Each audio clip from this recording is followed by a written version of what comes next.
Big boss, എനിക്ക് സങ്കടങ്ങളോ വിഷമങ്ങളോ ഒന്നുമില്ല big boss. കാശ് കണ്ടിട്ട് ഒരു കാലത്തും ഞാൻ എൻ്റെ കണ്ണ് മഞ്ഞളിച്ചിട്ടില്ല. ഉള്ളതുകൊണ്ട് ജീവിക്കാൻ മാത്രമാണ് ഞാൻ ശ്രമിച്ചിട്ടുള്ളൂ, അത് എല്ലാ കാലത്തും. പക്ഷേ ബന്ധങ്ങൾ, ഇഷ്ടപ്പെട്ട ആളുകൾ, അവർക്ക് എന്തെങ്കിലും പറ്റുന്നത് ഞാൻ മരിച്ചതിന് ശേഷമായിരിക്കും. എന്നെ കൊന്നതിന് ശേഷം മാത്രമേ അവരിലേക്ക് എത്താനായിട്ട് പറ്റുള്ളൂ. ഇതിപ്പോൾ എൻ്റെ അടുത്ത് ഷാനവാസ് ആയിരുന്നെങ്കിലും ഷാനവാസിനെ ഞാൻ പ്രൊട്ടക്റ്റ് ചെയ്യും. ഇത് അനീഷിന്റെ കളി ആണെങ്കിൽ അവനൊരു ട്രോഫി കൊടുക്കണം. മനസ്സിലായി, റൊമാൻറ്റിക് മൂഡ്. എന്നല്ലേ ഞാൻ കഴിഞ്ഞ ദിവസം അത് കണ്ട് ചിരിച്ച് എന്റെ വട്ടായി പോയി. അനീഷ് ഭയങ്കര സീരിയസ് ആയിട്ടൊക്കെ പ്രപ്പോസൽ ചെയ്യുക. കൊള്ളാം. അനുമോളെടുത്ത്, അതും അനുമോളെടുത്ത് കേട്ടിട്ടുണ്ട്. അതിനെ പറഞ്ഞ കേട്ടിട്ടുണ്ട്. ഇത് അനീഷിന്റെ കളി ആണെങ്കിൽ അവനൊരു ട്രോഫി കൊടുക്കണം. പിന്നെ അനിമോളെ കുറിച്ച് എനിക്ക് പ്രത്യേകിച്ചൊന്നും പറയാനില്ല. അനിമോൾ കുലസ്ത്രീ ആയതുകൊണ്ടും പിന്നെ PR ടീം ആയതുകൊണ്ടും ചിലപ്പോൾ ജയിക്കുമായിരിക്കും, ചിലപ്പോൾ കിട്ടുമായിരിക്കും. എന്തായാലും നോക്കാം, എന്തായാലും ആൾക്കാരെ കിട്ടും. എന്റെ ആഗ്രഹം അനീഷിനോ അല്ലെങ്കിൽ അക്ബറിനോ കിട്ടണമെന്നായിരുന്നു. അത് അനീഷ് ഒരു സ്ട്രാറ്റജി ഇറക്കിയാണ്. അനീഷ് രണ്ടും ലാഭമല്ലേ. അതായത് അവൾ റിജക്ട് ചെയ്താലും അക്സെപ്റ്റ് ചെയ്താലും അനീഷ് അത് കണ്ടന്റ് ആണ്. സോ അനീഷ് നമ്മളോട് നേരിട്ട് കണ്ട ഒരാളാണ്. അദ്ദേഹം അങ്ങനെ ചുമ്മാ ഒന്നും ഭയങ്കര പെട്ടെന്ന് പ്രണയം പൊട്ടി വിളക്കുന്ന ഒരു വ്യക്തിയൊന്നും അല്ലല്ലോ. അതെ, അങ്ങനെ തോന്നിപ്പോയെന്ന് അങ്ങനെ പറയാലോ. ലാലേട്ടനൊന്നും പറയാലോ, ലാലേട്ടന് മനസ്സൊന്നും ചെയ്യാൻ പോകുന്നില്ലല്ലോ. പിന്നൊരു കാര്യം, ബിഗ് ബോസിൽ ആദ്യത്തെ ലവ് കോംബോ ഇറക്കിയത് നെവിനായിരുന്നു അല്ലേ ചാച്ചാ? നെവിൻ എന്നെ പ്രപ്പോസ് ചെയ്തിരുന്നു ഗൈസ്. ഞാനൊന്നും അവനെ റിജക്ട് ചെയ്തു, അല്ലാതെ ഞങ്ങൾ കപ്പിൾസ് ആയി. അതിൽ കുറ്റബോധമൊന്നുമില്ല. പിന്നെ ഒരു രസമല്ലേ അതൊക്കെ. നെവിനെ നമുക്ക് ഇഷ്ടമാണ്. എന്റെ അമ്മ നെവിന്റെ വലിയ ഫാനാണ്. ഞാൻ ഇങ്ങോട്ട് കാറിൽ കയറിയപ്പോൾ തൊട്ട് പറഞ്ഞത് നെവിനോട് അന്വേഷണം പറയണേന്ന്. നെവിനെ എനിക്ക് ചില സമയത്ത് ആദ്യം കുറച്ച് ബുദ്ധിമുട്ടായിരുന്നു അവനെ സഹിക്കാൻ. പിന്നെ അവൻ അങ്ങനെ ആണെന്ന് മനസ്സിലായപ്പോ ഓക്കെ. പക്ഷെ ലാസ്റ്റ് വീക്കിൽ കപ്പ് നേടാൻ വേണ്ടി ഈ ഒരു തരം നാടകങ്ങൾ അല്ലെങ്കിൽ ഡ്രാമ അല്ലെങ്കിൽ ഇതെടുത്തത് നമ്മളെ പ്രേക്ഷകരെയും അതുപോലെ PR പൊട്ടിയിരിക്കുന്നു എന്നാണ് എനിക്ക് തോന്നുന്നത്. ഇവരുടെ രണ്ടുപേരും PR ഷോക്ക് അടിച്ചത്. ഇനിയിപ്പോൾ എന്ത് ചെയ്യും? എങ്ങനെയായാലും കപ്പ് തൂക്കിയേ പറ്റുള്ളൂ എന്ന് ഒരാൾ. ഇപ്പൊ കപ്പ് ജനങ്ങളെ മണ്ടരാകുമോ അതോ ജനങ്ങളെ മണ്ടരാക്കുമോ? അങ്ങനെ ഇവർ തമ്മിൽ മുമ്പ് പരിചയം ഉണ്ടായിരുന്നോ എന്ന് അന്വേഷിക്കേണ്ടിയിരിക്കുന്നു. എവിടെയോ ഞാൻ ന്യൂസ് കേട്ടു ഇവർ തമ്മിൽ പരിചയം ഉണ്ടായിരുന്നു ഇതിന് വരുന്നതിന് മുമ്പ് എന്നൊരു ന്യൂസ് കേട്ടിട്ടുണ്ട്. എനിക്ക് അതിന് മുമ്പിൽ അറിയില്ല. ഹായ്, ഹലോ, എല്ലാവർക്കും നമസ്കാരം. അപ്പൊ നമ്മുടെ Bigg Boss Malayalam season 7 Aneesh Anumol ബന്ധമാണ് ഇപ്പോൾ എന്താ പറയുന്നത്, അതിനെ സംബന്ധിച്ചുള്ള ഏറ്റവും ചൂടുള്ള വാർത്ത എന്ന് പറയുന്നത്.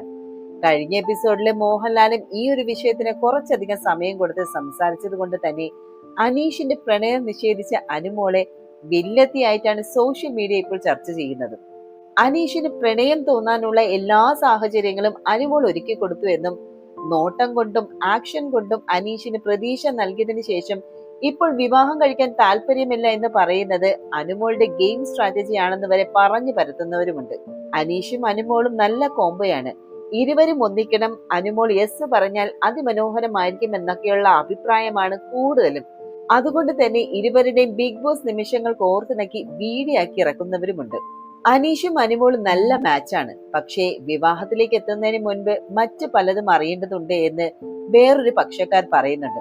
അനീഷ് വിവാഹമോചിതനാണ് എന്നതും 9 വയസ്സിന്റെ പ്രായ വ്യത്യാസമുണ്ട് എന്നതൊക്കെ പോട്ടെ, പക്ഷെ എന്തുകൊണ്ട് വിവാഹമോചിതനായി എന്നത് അറിയണമെന്നാണ് ഇവരുടെ ആവശ്യങ്ങൾ. അതേസമയം അനീഷ് തന്റെ പേഴ്സണൽ ലൈഫിനെ കുറിച്ച് ഷാനവാസിനോട് പറയാത്തത് പോലും തന്നോട് പറഞ്ഞിട്ടുണ്ട് എന്ന് അനുമോള് പറയുന്നുണ്ട്.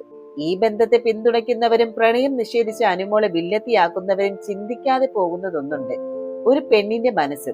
അതാണ് അനുമോളിനെ അനുകൂലിച്ചവർ പറയുന്നത്. എന്തൊക്കെ പറഞ്ഞാലും 3.5 കോടി ജനങ്ങൾ കാണുന്ന ഈ ഒരു ഷോയില് ഇത്തരം ഒരു സാഹചര്യത്തെ നന്നായി ഹാൻഡിൽ ചെയ്ത അനുമോൾക്ക് വേണ്ടി കൈയടിക്കുകയാണ്. തന്നോട് ഇഷ്ടമാണ് എന്ന് പറഞ്ഞ അനീഷിനെ അനുമോൾ കുറ്റപ്പെടുത്തുന്നില്ല, ഇഷ്ടം നൽകിയതിന് നന്ദി പറയുന്നുമുണ്ട്. അനീഷേട്ടനെ ഇഷ്ടവുമാണ്, പക്ഷെ അത് വിവാഹം കഴിക്കാനുള്ള ഇഷ്ടമല്ല എന്ന് അനുമോൾ ലാലേട്ടന്റെ ചോദ്യത്തിന് ഉത്തരം വളരെ വ്യക്തമായിട്ട് തന്നെ പറഞ്ഞു. ഒരർത്ഥത്തിൽ മോഹൻലാൽ ഈ ഒരു ടോപ്പിക്കിൽ അനീഷിനെയും അനീഷിന്റെ പ്രണയത്തെയും പിന്തുണയ്ക്കുന്ന വിധം സംസാരിച്ചതും അനുമോളോട് ആലോചിച്ച് ഉത്തരം പറയാൻ ആവശ്യപ്പെട്ടതും TRPക്ക് ഗുണം ചെയ്തു എന്നാണ് സോഷ്യൽ മീഡിയയുടെ വിലയിരുത്തലുകൾ. ശരിക്കും പറഞ്ഞാൽ ഇവിടെ പണി കിട്ടിയിരിക്കുന്നത് അനുമോൾക്ക് മാത്രമല്ല അനുമോളുടെ PR ടീമിന് കൂടിയാണ്. സീസൺ 7 ഒരു ലവ് ട്രാക്ക് ബിഗ് ബോസ് വേണ്ടെന്ന് തീരുമാനിച്ചിരിക്കുന്നു എന്ന് വേണം കരുതാൻ.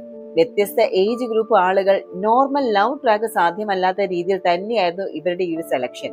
ബിൻസി പറഞ്ഞിരുന്നു 3 പിള്ളേരുടെ തന്തയായിട്ട് ഞാൻ ലവ് ട്രാക്ക് പിടിക്കില്ല എന്ന്. ഹനിമോളും പറഞ്ഞിരുന്നു ലവ് ട്രാക്ക് പിടിക്കാൻ ഇവിടെ ആരുമില്ല, ആര്യൻ ഓടിച്ചു വിട്ടു, പ്രവീണാണെങ്കിൽ പെട്ടെന്ന് തന്നെ എവിക്റ്റുമായി. പിന്നെയുള്ളത് അനീഷാണ്. തങ്കച്ചൻ വിതര സ്റ്റാർ മാജിക് സാധനം ട്രൈ ചെയ്യാമെന്ന് കരുതി. അപകടം മനസ്സിലാക്കിയ അനീഷ് അത് പൊളിച്ച് കയ്യിൽ കൊടുത്തു. അനുമോളാണെങ്കിൽ അത് കണ്ടന്റ് ആക്കി സെല്ല് ചെയ്യുകയാണ്. വീക്കെൻഡിൽ ലാലേട്ടൻ സംസാരിച്ചതോടുകൂടെ കയ്യിന്ന് പോയിരിക്കുകയാണ്. ഇനി നല്ലൊരു ആലോചന കൂടി വരില്ല എന്ന് അനുമോൾ പറഞ്ഞതുകൂടെ അനുമോൾ കൂടുതൽ എക്സ്പോസ്ഡ് ആയി. എന്തായാലും ബിഗ് ബോസ് സീസൺ 7 അവസാനിക്കാൻ ദിവസങ്ങൾ മാത്രം ശേഷിക്കെ ഫിനാലെ വീക്കിൽ ആരൊക്കെ എത്തുമെന്നറിയാനുള്ള ആകാംക്ഷയിലാണ് മത്സരാർത്ഥികളും പ്രേക്ഷകരും. നിലവിലെ 8 മത്സരാർത്ഥികളാണ് വീടിനകത്തുള്ളത്. അനീഷ്, ഷാനവാസ്, ആദില, അനു, അക്ബർ, സാബുമോൻ, നെവിൻ എന്നിവരാണ് ഈ ആഴ്ചത്തെ എവിക്ഷൻ നോമിനേഷനുള്ളത്. ഇതിൽ കഴിഞ്ഞ ദിവസം ഫിനാലെ വീക്കില് അനുമോൾ സേവായി എന്ന് മോഹൻലാലും അറിയിച്ചിരുന്നു. ബാക്കിയുള്ളവരുടെ കാര്യം ഇന്ന് അറിയിക്കാമെന്ന് താരം പറഞ്ഞിട്ടുണ്ടായിരുന്നു. ഇതോടെ 6 പേരിൽ നിന്നാണ് എവിക്ഷൻ നടക്കുന്നത്. ഇതിൽ ഒരാൾ പുറത്തേക്ക് പോകും. അത് ആരാകും എന്നറിയാനാണ് ഇന്നത്തെ എപ്പിസോഡിനായി കാത്തിരിക്കുന്നത്. എന്നാൽ ഇതിനിടയിൽ ബിഗ് ബോസിന്റെ പുതിയൊരു പ്രൊമോയിൽ സോഷ്യൽ മീഡിയ വൈറലാകുന്നത് പ്രൊമോയിൽ ബാക്കിയുള്ള മത്സരാർത്ഥികളിൽ ആരൊക്കെയാണ് സേവ് ആയതെന്നും എവിക്ഷനിൽ ആരൊക്കെയെന്ന് മോഹൻലാൽ പറയുന്നതും കാണാം. Akbar, you are saved. അവിടെ ഇരുന്നോളൂ. അനീഷ്, നിൽക്കണോ പോണോ? എനിക്കിരിക്കണം. ഇരുന്നോളൂ. ഏറ്റവും വലിയ സുഹൃത്തല്ലേ അടിയത്ത് നിൽക്കുന്നത്? വെള്ളം പിടിച്ചെടുത്താൻ തോന്നുന്നുണ്ടോ? പിന്നെ തീർച്ചയായിട്ടും എഴുതിക്കോളൂ. ഇനിയുള്ള 3 പേർ. നിങ്ങൾ 3 പേരിൽ ഒരാൾ ഫിനാലെ വീക്കിൽ മത്സരിക്കാനാകാതെ വിട പറഞ്ഞു. ഇനിയുള്ള 3 പേരാണ് സാബുമോൻ, നെവിൻ, ആദില എന്നിവരിൽ നിന്നാണ് ഇന്ന് എവിക്ഷൻ നടക്കുക. ഇതിനായിട്ട് ഇവരുടെ 3 പേരുടെയും കണ്ണുകൾ അടച്ച് പ്രധാന വാതിലിന് പുറത്ത് ഹൗസിന് അഭിമുഖമായിട്ട് നിർത്തിയിരിക്കുന്നത് പ്രോമോയിൽ വ്യക്തമാണ്.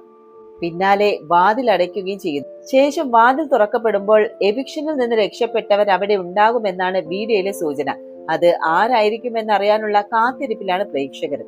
അതേസമയം തന്നെ നൂറ ടോപ്പ് 5ലേക്കല്ല ഫിനാലെ വീക്കിലേക്കാണ് തിരഞ്ഞെടുത്തിരിക്കുന്നത് എന്ന് മോഹൻലാലിന്റെ മുന്നറിയിപ്പും കൂടി ഇതിനോടൊപ്പം ഉണ്ട്. അതായത് ഹൗസിനുള്ളിൽ നൂറയടക്കം പലരും ഫൈനൽ 5ലേക്ക് തിരഞ്ഞെടുത്തു എന്ന് പറഞ്ഞതിന്റെ അടിസ്ഥാനത്തിലാണ് ലാലേട്ടൻ ഈ ഒരു മുന്നറിയിപ്പ് നൽകിയത്. നേരത്തെ കൺഫെഷൻ റൂമിൽ വിളിച്ച് നൂറയോട് നേരിട്ട് ബിഗ് ബോസ് ഇക്കാര്യം അറിയിച്ചിരുന്നു. ടിക്കറ്റ് ടു ഫിനാലെ ടാസ്കിൽ ഒന്നാമതെത്തിയാണ് നൂറ ഫിനാലെ വീക്കിലേക്ക് തിരഞ്ഞെടുക്കപ്പെട്ടത്. കഴിഞ്ഞ സീസണുകളിൽ ടിക്കറ്റ് ടു ഫിനാലെ ടാസ്ക് വിജയിക്കുന്ന വ്യക്തി ഫൈനൽ 5ൽ എത്തിയിരുന്നു. ഇതാണ് മത്സരാർത്ഥികൾക്കും പ്രേക്ഷകർക്കും ഇടയിൽ ഒരു തെറ്റിദ്ധാരണ ഉണ്ടാക്കിയത്. ഈ തെറ്റിദ്ധാരണ ഇപ്പോൾ ലാലേട്ടൻ മാറ്റിയിരിക്കുകയാണ്. നൂറ ഫൈനൽ 5ൽ എത്തിയതിനാൽ മണി ബോക്സ് എടുത്ത് താൻ പുറത്തു പോകുമെന്നുമുള്ള ആദിലയുടെ പദ്ധതിയടക്കം പൊളിച്ചുകൊണ്ട് big boss big money week അവതരിപ്പിച്ചത്. ഇതിന് പുറമെയാണ് നൂറ ഫൈനൽ 5ല് എത്തിയില്ല എന്നുള്ള അറിയിപ്പും. 8 പേരാണ് ഇപ്പോൾ ഹൗസിൽ അവശേഷിക്കുന്നത്. ഇതിലെ ഒരാൾ ഇന്ന് പുറത്തു പോകും. നെവിനും ആദില, സാബുമോൻ എന്നിവരാണ് ഡേഞ്ചർ സോണിലുള്ളത്. ആര് പോയാലും 7 പേർ ഫിനാലെ വീക്കിലെത്തും. ഈ 7 പേരിൽ നിന്ന് 2 പേരും കൂടെ പുറത്തു പോയെങ്കിൽ ഫൈനൽ 5ൽ 5 പേരാവുകയുള്ളൂ. അതുകൊണ്ട് തന്നെ മിഡ് വീക്ക് എവിക്ഷൻ ഉണ്ടാകുമെന്ന് തന്നെയാണ് പ്രേക്ഷകരും കരുതുന്നത്. നൂറ ഒഴികെ ബാക്കി എല്ലാവരും ഈ ആഴ്ച നോമിനേഷനിൽ ഉണ്ടായിരുന്നു.